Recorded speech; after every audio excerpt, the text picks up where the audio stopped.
Try two. Second verse, same as the first, a little bit louder, a little bit worse. Let's bring the music down a little bit. Hello, everybody. I'm sorry about the audio fail from a moment ago. I think I got everything tweaked now so that the audio should be good.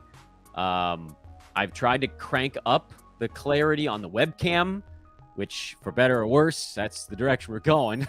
It's going to be bad for me. And we got a mock draft starting from pick 11 in about 2.5 minutes. Just a quick little dealy at the beginning here of this one. Welcome. I am at Dan Besbris on Twitter.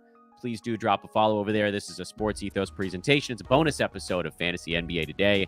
That'll be available on podcast channels as well. Of course, if you're hanging out with us on these live mocks, it's typically better to be watching live on YouTube. You can see the board. You can see the picks as they come. Some of what I talk about is, of course, in reference to a thing that I assume people are able to see. And I realize that's not always the case, but I'm doing my best. So before we drop into the mock, which is kicking off here in just a matter of seconds, draft room is loading in the background. Just want to let you guys know we're in the 11th slot for this mock draft. I'm going to be doing it as more of a recon mock because Yahoo changed their board, as you guys know, last week. And I'm very curious where players are going now that they've adjusted things. So I'm going to take players almost exclusively that I do not want on my fantasy team. I want to get those guys off the board and find out when the guys I am looking at are going in this new Yahoo iteration. I'm going to try to do as many of these as I can. We did pick 5 last time. We're doing pick 11 this time because it's sort of other ends of the board. We'll try to do one near the top of the board next time. That might be tomorrow. It might be Thursday. It might be Friday. I want to try to do at least 3 of these a week. And I'd like to try to do more if at all possible. So let's get that board up. There we go. And you guys can see what I'm up to here. Again, at Dan Besbris on Twitter. And, of course, if you have a moment, go get yourself a fantasy pass over at Sports Ethos. It will be worth your while. I can pretty much promise you that. Somebody actually just bought one 10 minutes ago. Awesome. That's the all-sport pass. It's just $7 a month. Gets baseball, football, and, of course, mighty, mighty basketball. The one we love best here on Fantasy NBA Today. I'll argue until the cows come home that fantasy basketball is the optimal one because you don't have to deal with football, which is like heavily luck dependent. You only have a few tries. You have they play one game a week. A lot can go wrong in one game a week. Baseball, they play 6 or 7 games a week. That's too much to keep track of. Team, that's ridiculous. Basketball, you only got to know, top 8, 9 guys. They play every other day. It's right in that nice, juicy middle. Anyway, looks like we got pretty good turnout on this one. 11 out of 12 teams are there, so that'll give us a pretty good feel for the top 75 or so. That'll be our target for how deep to go in this mock draft. I don't want to go too far beyond that because I like to keep these mocks to about 25, 30 minutes so you guys don't chew up too much of your day with them. We'll also have a show later on today where we're going to start looking at players beyond the top 50 on Fantasy NBA Today. So make sure to come on back and stay tuned or tune back in for that one. And also like and subscribe. Like and subscribe, like and subscribe, like and subscribe. Hit that thumbs up for us. Really very beneficial. And the subscriptions are nice. It's kind of snowballing a little bit these days. And if you're listening, rate and review and subscribe also. The subscribe button is the most powerful tool in all of algorithm hunting. To no one's surprise, Nikola Jokic goes first. Let's throw the draft board up there for everybody so you guys can see what's going down. I wonder if let me try messing with the size a little bit on this. Does that make it better or worse? I honestly can't tell. I'm going to say better, although you can see less of the board. Maybe I'll shrink it as we get a little deeper into the draft. Luka Doncic goes second, Joel Embiid third, Tyrese Halliburton fourth, Jason Tatum fifth, Shai Gilgeous-Alexander sixth. No surprises through the top 6. I probably go Shai over Tatum. Tatum's advantage there is mostly in rebounding between the two. LaMelo Ball goes 7th, which, I mean, if he plays like 80 games, he could get there. But you also kind of want to probably throw field goal percent into the wood chipper. If you're going LaMelo, that's the direction he slides with this stuff. You don't have to necessarily, but it wouldn't be the worst idea in the world. As Steph goes 8th, that's a nice spot to get Steph. Giannis goes 9th. We are almost on the clock, so I'm going to switch back over to the player board and try to shrink this down a tad so everybody can see more names that are still floating around out there. Giannis at 9 is pretty... Oh, by the way, the last dude joined, so we got all 12, so maybe we'll go top 100 now.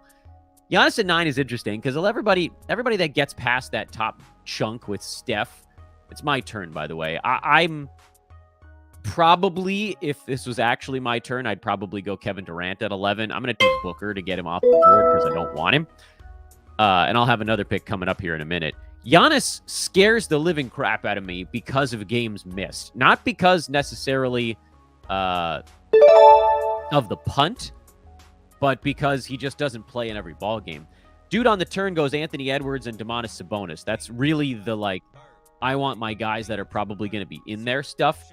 I'm probably going Anthony Davis here, or Kevin Durant if he's still available, or Kyrie Irving. I like all of those guys.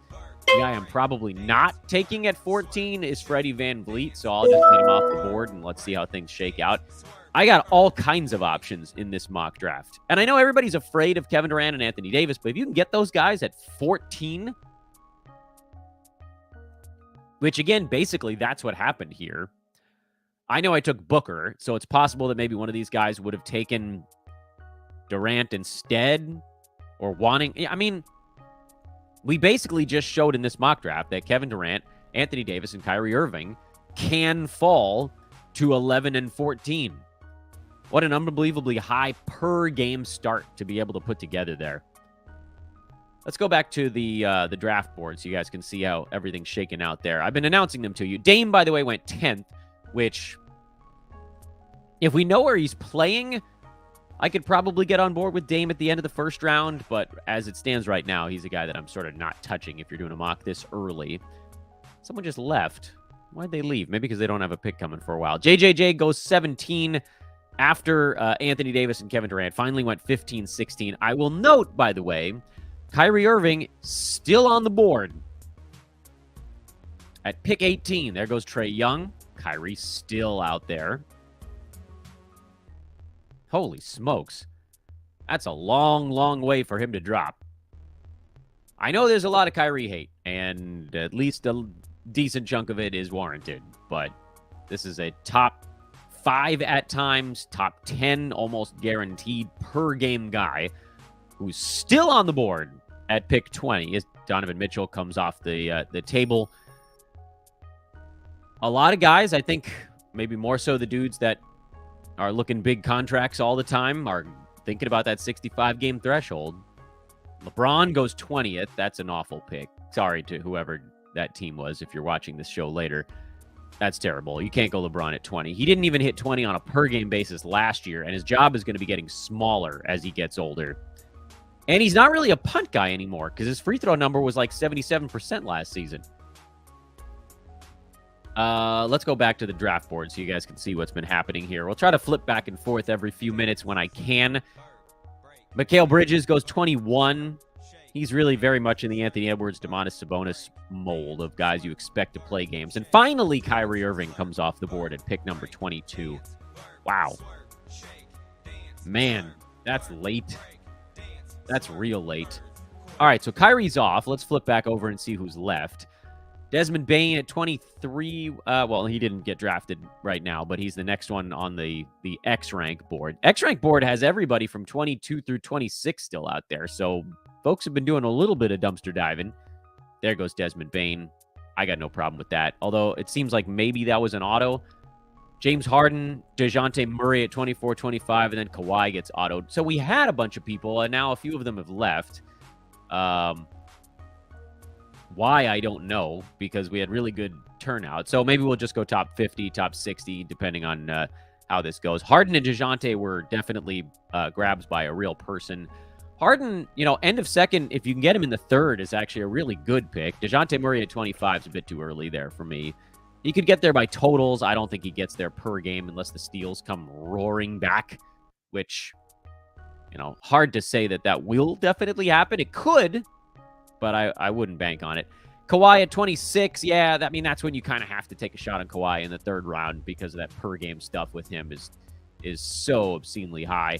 Paul George at 27, I don't trust his limbs, and he doesn't have the per game upside of Kawhi Leonard, so I'm probably not doing the Paul George plunge this year. Lauri Markkanen at 28 is fine, but you've wiped out a decent chunk of his value. Jimmy Butler at 29, I like, actually.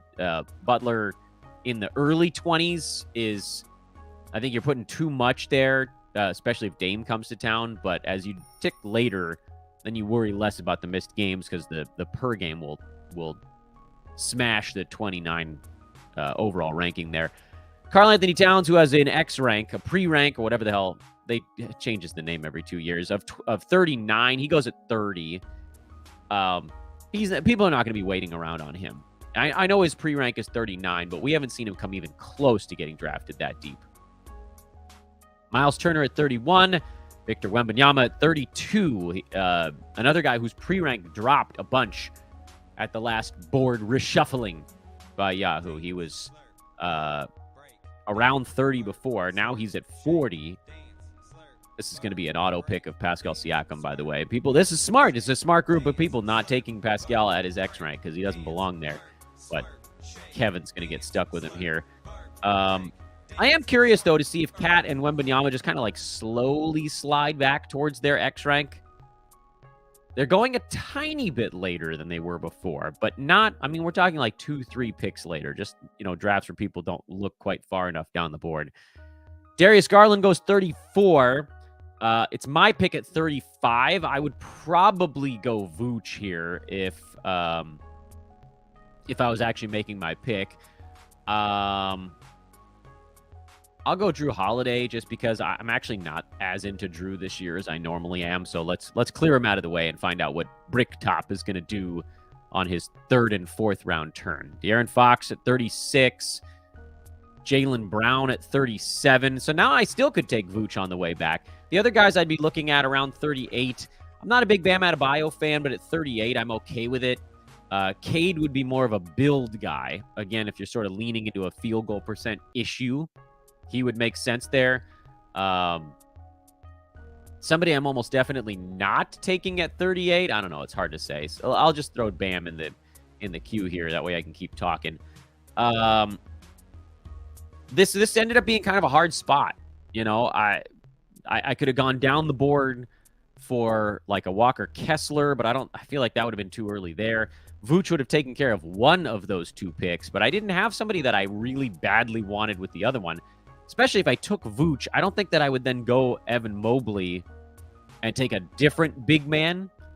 You probably want to try to shore up some guard stats here because the big men, there's still a bunch of them floating around on the board. So kind of a tough spot, end of the third round. A lot of my third round targets are either bumped later in the latest realignment or bumped earlier, and it kind of screwed up that round for me. So I don't really mind being towards the end of the first round anymore. I think we've created a pocket, or at least multiple pockets now, of value with guys like Durant and AD and Kyrie falling, and you're able to get some of those guys early second if you wanted to as well. Late third, early fourth, kind of a tough spot. Vooch makes sense there. If you wanted to go Brunson, it wouldn't be too far out of the realm of reasonable. DeMar DeRozan, that's early, but he probably does okay. But there isn't, in my eyes, there isn't like the obvious guy you take at pick 40 near this, the way the X-Rank board kind of shakes it out. That to me is now turning out to be one of the tougher spots. And you kind of have to do it based on what you did earlier. So like if I took Kevin Durant and Anthony Davis at 11 and 14, and let's go over to the draft results board so you guys can see what's happening while we talk, then I would have had to go somebody very safe in the third. Try to eliminate some of the who's playing, who's not. So Vooch makes sense there. Bam would have made sense there. If, say, I went Anthony Davis and Mikal Bridges early, or Anthony Davis and Dame would have been a guard, or like a Donovan Mitchell or Domantas Sabonis if I had two bigs, then you definitely have to look a different direction. Then you go Brunson, or you reach down the board and go DeMar, or you saw maybe I go Drew Holiday there anyway. A lot of picks have come off the board while I've been monologuing here. There are still, I think, only two autoing teams. So we're not going to go too much farther here, or the board's going to start to not look the way that it would if everybody was actually making their picks. But after my BAM pick in the 4th round, it went Porzingis. I guess that'd be pick, 39? Cunningham at 40. Brunson 41, Claxton kind of early at 42, Mobley at 43 is fine, Vooch at 44 is a layup. Jordan Poole at 45. People are really expecting him to go launch padding forward here. I don't know about 45. Jamal Murray at 46 is fine. DeRozan I like at 47. Levine I like at 48. Those guys are pretty safe. Beal at 49 is fine, but maybe a hair too soon. OG at 50. Zion at 51. I'll kindly pass on that risk. Brandon Ingram at 52. Not a fan there. Chet Holmgren at 53. Should be fine. I like Tyrese Maxey goes at 54, and he's going to be a guy that should take a pretty good-sized leap forward. We saw the Sixers sign Kelly Oubre, and a couple of fantasy analysts made a big deal out of it, but they're not just going to turn the ball over to him the way that Charlotte did last year. It's such a different scenario when you're on a team that's actually trying to win. Julius Randle goes 55, Scotty Barnes 56, and then Walker Kessler finally gets autoed at 57. That's crazy. This dude was going at like 33 in some drafts recently. Absolutely, that's a guy you take at 57 if he's still on the board. He'll blow that out of the water. I don't even care about his free throw percent. Go shore that up with something else. Let's flip back over to the player board. Hey, as we get towards the end of what I really want to cover here, John Morant, by the way, goes 58. Please do take a moment to like and subscribe. Anybody that's dropping in partway through, or if you're fast forwarding little bits, this would be an opportunity for me to try to hit you with one of those. I would probably be taking Jared Allen here if I was actually making my pick. A guy I'm definitely not taking at 59 is Paolo Banchero, so let's go ahead and get him out of the way and see what Bricktop does with his pair. 62 is my next pick coming up. A lot of guys, again, that I would look at 62. Jared Allen is reasonable at 62. Jalen Williams is 62. I don't know if I'd go all the way down to Chris Paul, or there goes Cam Johnson at 60 and Josh Giddey at 61. I probably pass on that. But players that I like right here, Jared Allen, Jalen Williams, Chris Paul, Brook Lopez, Rudy Gobert. I don't think you have to go any farther down the board at that juncture. Somebody that I'm definitely not taking at 62 is Devin Vassell. So let's go ahead and get him out of the way, and let's see what this does. Maybe going back and forth one more time, and then we'll pull the plug around my pick 85, something like that. I think we're doing okay on timing. Yellow Mamba asks, what are your thoughts on pre-draft trades and swaps of picks? I'm into it, man. If you're in a league where everybody's cool with that, you should do it. Get your commissioner to turn that on. It's more work, but I think Yahoo can handle a lot of it. Fantrax, I know, can handle a lot of it. So, yeah, I mean, I see no reason not to have that option available to you. It's fun. Just make sure nobody does anything nuts. He'll go back to the draft board here. Terry Rozier went after my Vassell pick, which, I mean, that's surprising. 63 for Rozier. Aiden at 64. There goes Jalen Williams at 65. Franz Wagner at 66. I don't know. Şengün 67.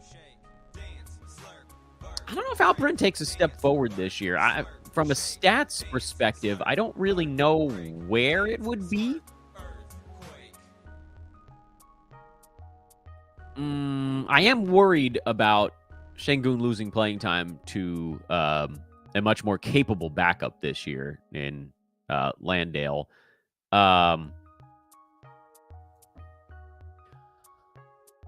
So I guess the thing, Şengün's such a polarizing player, so you want to be careful. And we just lost someone else in the draft. So, yeah, this is the time we're going to probably start to shut things down. Tyus Jones goes 68. Jeremy Grant at 69. I think Jeremy Grant's going to have a pretty big year, actually. Tyler Hero at 70. I think that was autoed. Or was Jared Allen? Jared Allen was autoed at 71. Wow, that's late. I don't know if this type of stuff holds every time, but guys like Vooch going super late and Jared Allen going super late, just more reasons that you don't have to worry about centers early. There goes Gobert at 72. So on the Şengün front, looking back at last year, Alperen was like around 80, 83 per game, played 75 ball games, so that was good. The way that things get better for him is the free throw number comes up. The 29 minutes per game felt like kind of a best case scenario because his backups were completely useless last year. Chris Paul at 73, Derek White 74, Andrew Wiggins at 75. I like Chris Paul and Derek White in the early 70s. Wiggins at 75 makes me a hair nervous. Michael Porter Jr. at 76. There's room for him to improve over last year, so I can kind of understand that one. I am also a little bit afraid of all the lingering stuff that's going on with him. I don't think I'm going to end up with that many Michael Porters. Brolo finally off the board at 77. Middleton goes early at 78. Anthony Simons at 79. That's a pretty reasonable one. I think I like him this year. Buddy Hield at 80. I don't think he's going to be as good this season. Clint Capella goes 81. That one I think was autoed. Yeah, Capella was an auto. Sabs here, who left the draft, is going to get stuck with Jalen Green. So now we've got 3 autos happening, which means that the rest of the board is not going to be all that interesting to us. I will note that this juncture, I'll turn my own auto pick on just so that'll keep the draft moving along for everybody else. At 83, 86, the board is so jumbled, it doesn't really matter. I'm not drafting Marcus Smart there. I probably go Jakob Poeltl as my favorite play on the board at that point. There goes Poeltl right after where I would have taken him. Klay Thompson goes 85. Markelle Fultz I like a lot as someone I think has sort of 90-ish floor. Tobias Harris is going to have a better year this time. I know Kelly Oubre's around, but I think Tobias should get to see plenty of action. Mitchell Robinson, he'll go later. That's the thing about Mitch Rob. You don't have to take him here, but he'd be a perfectly fine center to grab here. I think John Collins has a decent year. McCollum is sort of a safe play at this juncture. If you want to look a little farther down the board, guys who might not get back to you, Daniel Gafford is in that mix. DeAnthony Melton, if you're worried if he doesn't get back at pick 107. Okongwu. You might have to take some shots here if you're near a turn because you just don't have another turn for a while.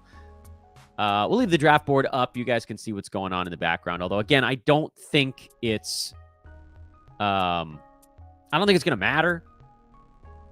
Because we got enough people auto-picking, myself included now, that whatever's left on the board is not super relevant. So I'm going to make my face a little bit bigger here. If you guys want to know the results, I mean, just scroll back a second or two. Thoughts here as we sort of push through the rest of this thing. Front was not too surprising. Some of the big news here from this draft is that guys like Anthony Edwards and Domantas Sabonis, they're getting pushed earlier because of fears over missed games for some of the other extremely high per-game upside guys in that range. And actually, let me make that a tiny bit bigger for those watching live so you can see it. I had to shrink the screen so the words are harder to see, but hopefully you guys can make that out a little bit. So that allowed Anthony Davis, Kevin Durant to fall to, 3-4 picks into the second round. Trae Young being bumped up the board, and general hatred of Kyrie Irving. He fell all the way to the end of the second round, as did James Harden. Early third had a bunch of really good options in Kawhi, Butler, Towns, Miles Turner, middle of the round. Late third, early fourth was a little bit of a dead zone. So that's a spot where you either go down and get your guy that you're hoping you could get later. Like for me, Vooch is a very safe one if you took some shots early on. I don't know that I'd reach all the way down and get DeMar at pick like 41. That feels too early. But you might not have a choice if you don't want, say, Porzingis or Adebayo at that juncture. That's a tough spot. And with the Yahoo board rearranged, that's, I think, an area where people are going to get a little bit stuck. So late third, early fourth. Late fifth, early sixth. Again, the board starts to jumble a little bit, so you have plenty of options there. If you wanted to go Cam Johnson, Walker Kessler was still on the board in this particular draft. Jalen Williams was around. Jared Allen was very much still around. Plenty of opportunities there. And then it becomes a total free-for-all. So, once you get into the 7th, 8th, whatever, you just take whatever guys you like. Because at that point, late 7th, you're in the 80s. You're shooting upside. Just because a guy is falling a little bit there doesn't mean you have to take him. I just happened to like Jakob Poeltl and felt like he was sort of still available. Not the guy I took. Again, don't look at my team. I took guys that I didn't want to get them out of the way to see where guys I did want were actually going. But, you got Fultz that has a little bit of built-in upside. Poeltl, Gafford has upside. Klay Thompson has upside. Tyus Jones, if you wanted to go that route. He went a little earlier in this particular draft, but he's typically going later than that.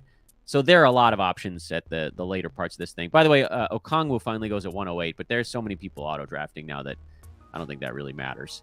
So let me shrink that sucker down, and we'll get into the questions from the chat room a little bit here. Yellow Mamba says, how much risk is too much risk? For example, drafting Embiid in the first, Kyrie in the second, and Kawhi in the third. Yeah, I would call that too much risk. And the thing is, you mitigate the risk, or you balance the risk against the upside. So if you go Embiid, Kyrie, first, second, you pretty much have to guarantee your third and fourth round picks are guys that play. Because you could get stuck in a lull where neither Embiid or Kyrie is going, and then your team falls into a hole. But if they're both playing, Embiid could very well be the number 1 per game guy this year, and Kyrie could very well be a top 8 per game guy this year. It'd be pretty amazing to have 2 guys inside the top 10 on a per game basis, especially if one of them is the top per game dude. Kawhi's right there, and you're thinking, damn, I could go 3 guys inside the top 8 per game. When they're all healthy, you won't be touchable, but they just never be healthy. So you kind of pick in between Kyrie and Kawhi at that juncture. Roto, you could probably do it, get away with it. Make sure you could sort of fill in the gaps around those dudes. Head-to-head, you certainly can't. So you'd have to shore that up a little bit. Thought of vetoes in leagues. Commissioner only. You need a good commissioner you trust, and league veto is idiotic. Absolutely terrible. And here's why. Because people can veto a trade for any reason they want. It doesn't even have to be because they think it's unfair. They could just not like one of the teams doing it. That's not an okay reason to veto a trade. You veto a trade if you think there's collusion. The only time to veto a trade, 2 times, actually. Collusion, and if there's like a brand new fantasy player who does something insanely dumb on the first 3 days of the season, and people are like, okay, come on. No fleecing the new guy. Let's teach him how to play, and then we'll be okay. Those are the only 2 times. And the second one is dicey, because if somebody buys into a league and thinks they know what they're doing, you kind of have to let them just make an ass of themselves. But league vetoes are a hard no. Think of it this way. Like, there are trades. We put them out on Twitter. Who wins this trade? You get like 60-40 split. Or you might even put an option for nobody wins this trade, and that gets like 30%. And it's like 30-30-30. But the top 2 think one team is winning, so they would veto it, even if they disagree on which team is winning the trade. If everybody disagrees on which team is winning, that's a fair trade. Commissioner only. Will you do a points mock? You know what? I don't know, actually. I'm not a big points league guy. So what I might do is have one of our points league guys from Sports Ethos hop on with me, and we can do a points one together. Yahoo doesn't make that super easy, so we probably have to configure it through something else. So I'll think about it. Last question, but before I do, please, on your way out, like and subscribe to make sure we can keep growing this monster. What do you think of JJJ and Miles Turner in a punt field goal percent build? So Miles was actually okay. They both were okay at field goal percent last year. JJJ was at 50.5%, which is a very small positive. Miles was at 55% last year. So I don't think you need to punt field goal with those guys. With JJJ, you're probably more thinking rebound punt than field goal punt, because you could pair JJJ up with a guard who's good at shooting, and you end up in a similar spot to somebody who got, a chucker and a traditional big in field goal percent. But that dude probably has a big rebounding edge over you. So I think if I went the JJJ route, I'm looking at maybe being kind of weak in rebounds.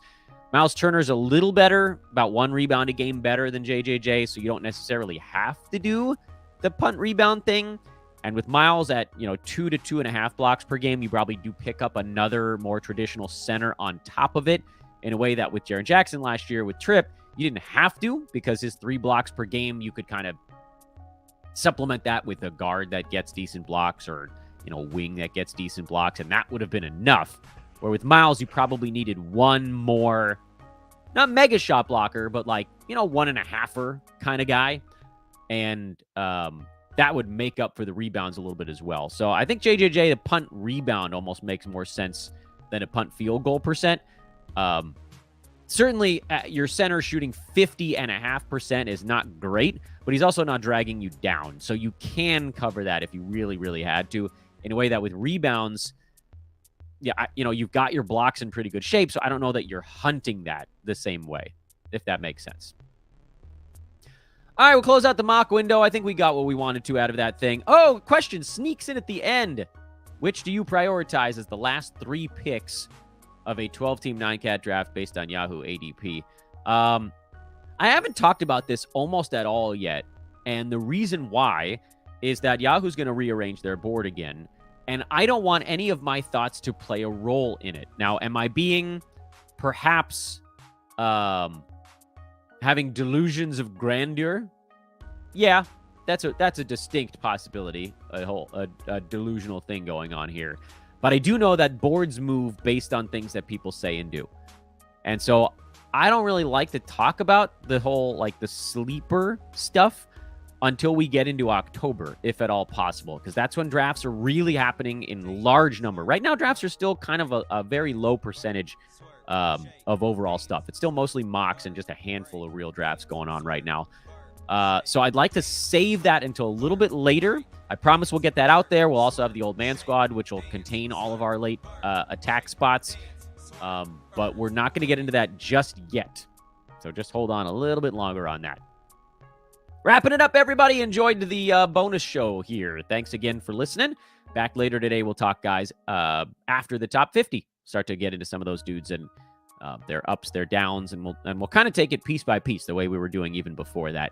At Dan Vespers on Twitter. I will see you over there. Goodbye for now.